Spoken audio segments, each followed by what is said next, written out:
بیا ای دل گر فردوس می خواهی عبادت کن، به امر حضرت مولای خود دائم اطاعت کن. اگر میخواهی بندگی خدا کن، پروردگار امر فرماش بجا بیار، خداوند برای تو بهشت پرناز و نعمت آماده کرد. گه ذکر و گه فکر و گه در ناله و زاری، گه ذکر و گه فکر و گه در ناله و زاری، همیشه خوب فیضی جنبه اهلی محبت کن. در این دنیا کوشش کن دوستای خدا رو دوست دار، برای اونها می رفتگی رو سخناشان گوش انداز، به اون عمل کن، انشاءالله انم جنت جای تو. گه ذکر و گه فکر و گه در ناله و زاری، همیشه خوب فیضی جذبه اهلی محبت کن. گریزان شو ز منکرهای دل سنگ و پریشان خو، گریزان شو ز منکرهای دل سنگ و پریشان خو، اگر اخلاص داری جان فدای اهل صحبت کن. آدمای منکر و از آدمای فاسق حرکت کن، خودت دور گیر، کوشش کن با آدمهای اهل محبت هم صحبت شو و رفتار کن. گریزان شو ز منکرهای دل سنگ و پریشان خو، اگر اخلاص داری جان فدای اهل صحبت کن.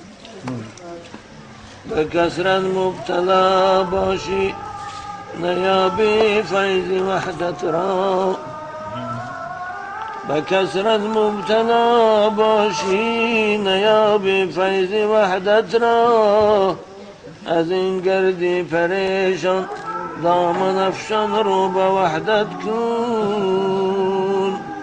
میخوای به خدا رسیدن تشویش دنیا رو به خودت کمتر کن، همیشه عبادت پروردگار کن، خدا خواهد به خدا میرسی. ز دنیا آدمی اول چه دید و خاتمی آخیر، ز دنیا آدمی اول چه دید و خاتمی آخیر، به عبرت کن نظر گر عاقلی فکری قیامت کن. حضرت آدم کجا شد؟ صفی خدا بود، پیغمبر خدا کجا شد؟ همش رفتن. خدا باید با چشت کشا با عبرت نگاه کن دنیا رو که آخرش چی است.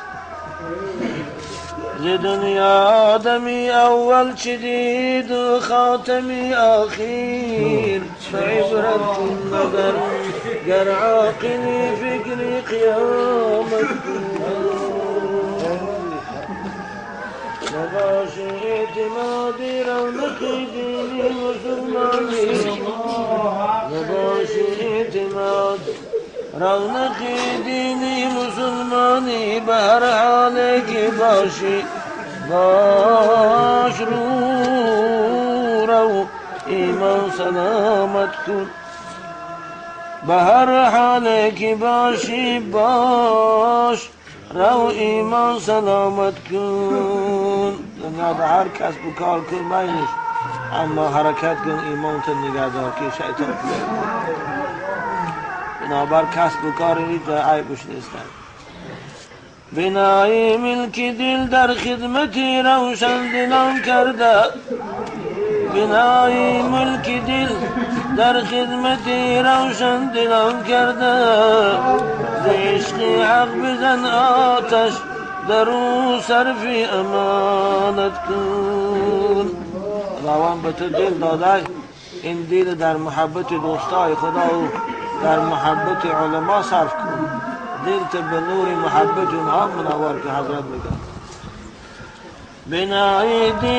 بنای ملک دل در خدمت روشن دلان کرده، ز عشق بهر ز عشق حق بزن آتش در او صرف امانت کن. بپر مرغی وحدت، بپرور مرغی وحدت تا دم قدس آشیان گردد. بپرور مرغی وحدت تا دم قدس آشیان گردد. همیشه گر توانی نفس بدخواه را ملامت کن. همیشه کفی نفس بگیر، حرکت کن، عقل تکار فهمو بگیر. الهی این جنونی را سبب جمع مشتاقان، الهی این جنونی را سبب جمع مشتاقان. میان عاشقان مستی لقا در صدر جنت کن.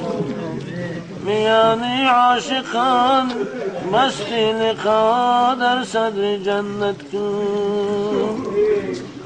که هر مومن بروی تخت ناز است، که آمد پروردگار بنده های مومن به جنت می برآورده و در تخت های شاهانه جنت تکیه زده بر راحت میکرده. که هر مومن بروی تخت ناز است، ز لطفی حضرتی حق سرفراز است. بیاید جبرئیل از امر سبحان، بگوید ای همه اهلی محبان. همه در راحت و در خوردن و نوشیدن. حضرت جبرئیل به می آمدن نزد بهشتی ها. دیگر مقصودتان از آرزو چیست؟ دیگر مقصودتان از آرزو چیست؟ طلبتان از جناب ذات هو چیست؟ جبرئیل میگه دوستای خدا، با در جنت چی آرزو داره؟ غیر این راحت و غیر این پادشاهی با یگان آرزوی دیگر هم داره؟ دیگر مقصودتان از آرزو چیست؟ طلبتان از جناب ذات هو چیست؟ بگویند مومنان پیکی از دان، دیگر ما را چی باشد میل و ارمان. خدا ما را ز رنجیدون رها کرد، خدا ما را ز رنجیدون رها کرد. به دردی جمله مشکلات دوا کرد. دیگه ما چی خواهیم؟ خدا از گدایی ما رو پادشاه کرد، از دوزخش خلاص کرد، داخل جنت کرد. با دیگه چی خواهیم؟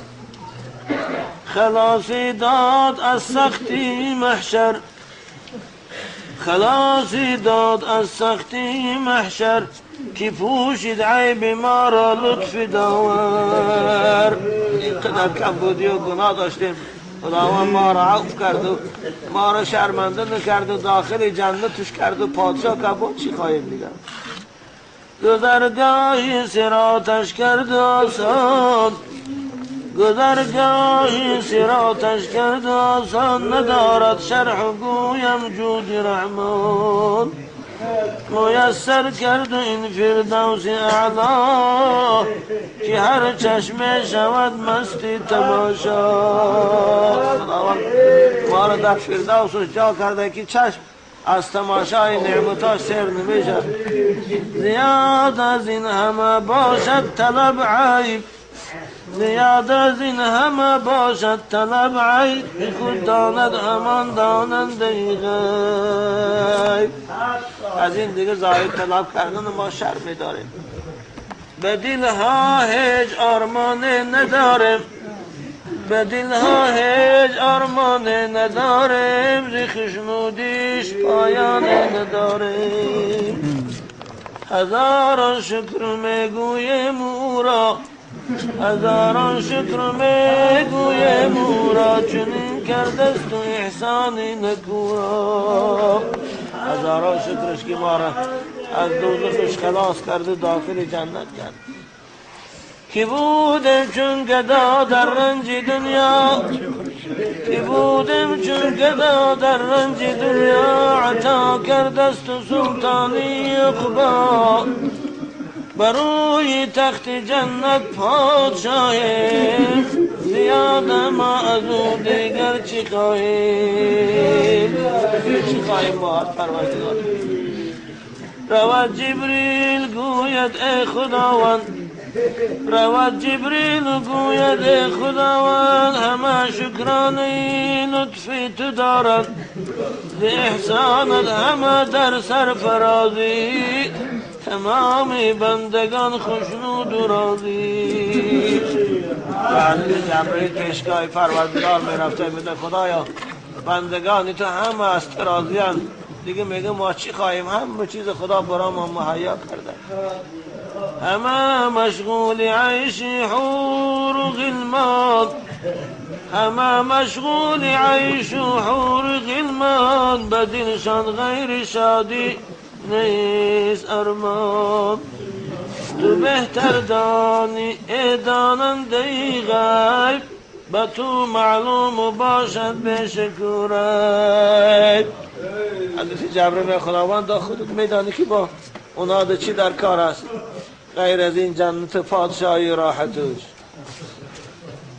بگوید حق که دارن مدعای، بگوید حق که دارن مدعای نواها داشتن از بنوایی، به دل دارند جمله آرزوی بیاید چاک، بیابد چاکی دلشان زن رفویه. پروردگار بده این بندگان من دنیا دیگه آرزوی دیگه هم داشتن، اما این پادشاهی جنت اونها را دیگر از یادش برا و آرزوشان، این راحت و ناز و نعمتی که در جنت دیدیم که دیدن نعمتی فردوس را دوش، از آن شد مقصدی دلشان فراموش. روان جمله به پیش عالمان شد، روان جمله به پیش عالمان شد، همه پرسند و از دانشوران شد. اول دیگه آمده بنده های ملگو روان علمه هاشان پرسند، اما در جنت هم بنده های خدا با محتاج به عالم ها میشن، عالم های با ما پرسند که نه یا آرزو داشتن فراموش کرده که بیاید جبرئیل نزد محبان، بگوید مومنان را پیک سبحان، کند رفته سوال از عالمان تان، جواب گویند تا دانشوران تان. حضرت جبرئیل میامده بمده بنده های خدا ببین پیش عالمات هم پرسه کنی چی؟ اگه آرزوی دیگه هم دنیا دو داشته شاید فراموش کرده که ما را مدعا کنه رفتن سوال از عالمان تان، جواب گویند تا دانشوران تان. که ما را مدعای هست یا نه، سبب در ناله و ذکر شبانه. آخه ما دنیا دو شبا گریه میکردیم، شبا ذکر خدا میگفتیم در نماز تهجد و یگان دعای میکردیم، یگان آرزو داشتیم. همه در پیش عالم ها بیایند، سوال از مقصدی خودها نمایند، بگوین عالمان جمع ابرار ز دنیا آمدیم از بحر دیدار. به دلها دیدنی و آرزو بود، دوامت چاک دلها برفو بود. بیایدشان جمالی جان فدایات، همه آیند یک باره به فریاد. فعالی عبده دوستای خدا، آخر دنیا که شما آرزوی دیدن جمال پروردگار میکرده، همیشه مشتاق بوده گریه میکرده، از خاطرتان برآمد. این دنیا آمدن ما با آخرت به خاطر دیدن دیدار پروردگار پادشاهی چی در کار بود. بیایشان جمال جان فدایات، همه آیند یک باره به فریاد. که حاجت نیست ما را عیش بستان، بکن یا رب لقای خود نمایان. مرادی ما جمال تو بکونی، مرادی ما جمال تو بکونی، فروغ نور رویت قرة عین. همه خداوند ما آرزو من دیدن جمال خودت، جمالت برای ما نشان ده و پروردگار تجلی میکرده بهشتی آباد دیدار پروردگار تو جانب ابن خداوند همین ما و شما را از این وعده بنصیب کنید به دیدن جمالش خداوند چشمهای ما و شما را پر در آمین الحمد لله الذي أطعمنا وسقانا وكفانا وجعلنا من المسلمين خداوند خیر احسانهای وای حاجی گل محمد کردگی را به درگاهش قبول کنو ثواب اینا را همچون هدیه از جانبی و قروح حضرت قبلگاهی حاجی گل محمد خوشی فرزنداش هم عمری دراز سنی صحت از آفتان نگهش باشه احترام کنشه